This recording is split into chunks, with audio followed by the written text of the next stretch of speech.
The Kremlin today saying there is no concrete deal for the release of two Americans who are being held there. WNBA star Brittney Griner and former U.S. Marine Paul Whelan. Secretary of State Antony Blinken says a substantial offer is on the table that would involve the U.S. releasing a Russian arms dealer. His name, Viktor Bout. He's dubbed the Merchant of Death. Joining me now, Evelyn Farkas, Executive Director of the McCain Institute, and David Rode, online executive editor at The New Yorker, who was kidnapped by the Taliban in 2008 and escaped 8 months later. So, David, the Kremlin statement, what's going on there? I think that the Kremlin's trying to drag this out. Basically, Brittney and Paul are political prisoners. The Russian government is using them as leverage. I think that they'll want Brittney Griner's trial to continue. It's a farcical trial. Most defendants, about 99% or 95%, are convicted in Russian court. So the Russians are using them as leverage. But, I think it's a step forward by the Biden administration to publicly disclose this deal. Essentially, Secretary of State Blinken is trying to pressure the Russians and say there's a deal on the table here, release these two Americans. So it'll take time, but I think Russia will respond at some point. On the other side of that deal, as we said, the name, the Merchant of Death, could make you wonder why the U.S. would decide to make a deal involving him. The Department of Justice has reportedly objected to this swap. What's the argument behind the idea that this is a bad idea? Well, he's, the concern is that you're creating an incentive. And the big change in the last, I'd say, 5 years is that in the past, the majority of Americans who were kidnapped abroad were taken by extremist groups. As mentioned, I was kidnapped by the Taliban. That has changed. So today, the majority of Americans who are kidnapped overseas are actually being detained by authoritarian governments, by Russia, by Iran, by Venezuela. And the danger is that this is the new pattern, that governments are going to take Americans hostage and use them as leverage against the United States. I think what the U.S. needs to do is develop a long-term strategy to deter states from doing this.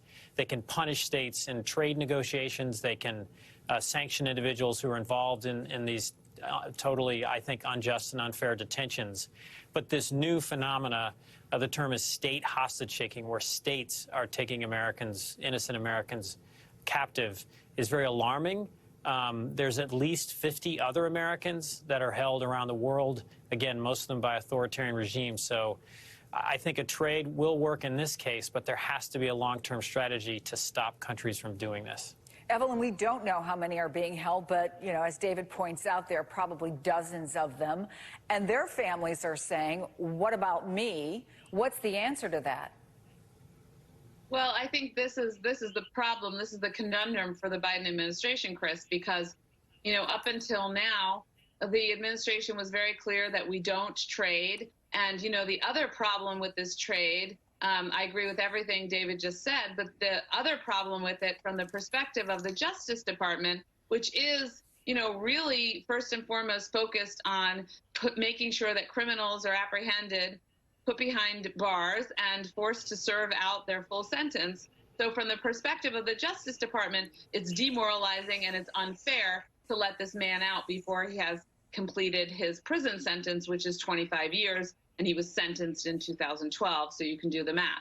Having said that and done the math, the judge that sentenced him said, well, he's done about half or a little more than half of his prison time, so maybe it is kind of fair. But it's not, from the overall Justice Department perspective, very fair, because this man was providing arms, a lot of arms, to insurgents in Colombia who were labeled terrorists by our government. They were fighting not just against the Colombians, but indirectly against U.S. forces who were helping the Colombians. And, it was a big effort by the entire U.S. Law enforcement community to capture him in cooperation with our allies overseas, Thailand in particular. So the problem is not just, what is the result in terms of these countries seizing other Americans, but also for the Justice Department. I would just say quickly that I agree with David. We need a better policy. These families do deserve the U.S. government to take all steps that can be made, any deals that are potentially possible to get their loved ones home. but it is a problem for the overall policy. Yeah, so let me finish up, David, by asking you, what do we know about what is likely going on behind the scenes right now to bring this deal that Antony Blinken talked about yesterday to fruition? I think there is more communications between the U.S. and Russian government than we realize. And I think the U.S. is frustrated. I think they probably offered this quite a while ago, and they expected to quietly carry out some sort of exchange. And the Russians, I think, hadn't responded. So I was very surprised when Blinken publicly said this offer is on the table. Usually this is done very quietly behind the scenes. So we'll see more. There could be more back-channel negotiations. But I don't see a trade until this. I think it's a sham trial. I think it's outrageous that Brittney Griner is under arrest. But it won't be until her trial ends that there is some sort of trade. David, Evelyn, thank you. And we're going to take you live to the President of the United States.